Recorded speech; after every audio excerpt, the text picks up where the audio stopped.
બનાસકાંઠામાં પ્રાથમિક શિક્ષક શરાફી મંડળીનો વિવાદ હવે ઉગ્ર સ્વરૂપ ધારણ કરી રહ્યો છે। મંડળીના ચેરમેન સામે વર્ષોથી ચાલી રહેલા ગેરરીતિના આક્ષેપોને લઈ હવે શિક્ષકો ખુલીને મેદાને આવ્યા છે। અંદાજે 700 જેટલા શિક્ષકોએ એકજૂટ થઈ રેલી યોજી તો જિલ્લા રજિસ્ટ્રાર કચેરી સામે ધરણા પ્રદર્શન કરવામાં આવ્યા।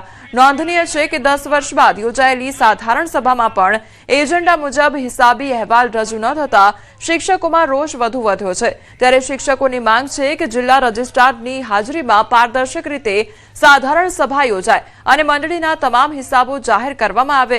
તો શિક્ષકોએ ચીમકી ઉચ્ચારી છે કે જો સમયસર કાર્યવાહી નહીં થાય તો 16 જેટલા મુદ્દાઓને લઈને સંઘર્ષ સમિતિ દ્વારા અમરનાથ ઉપવાસ પણ કરવામાં આવશે તેવી પણ ચીમકી ઉચ્ચારવામાં આવી છે।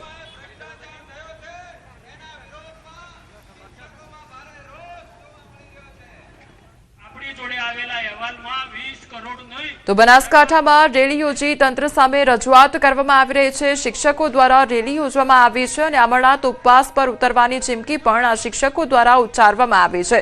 તો મંડળીના ચેરમેન સામે ગેરરીતિના આક્ષેપ પણ કરવામાં આવ્યા છે।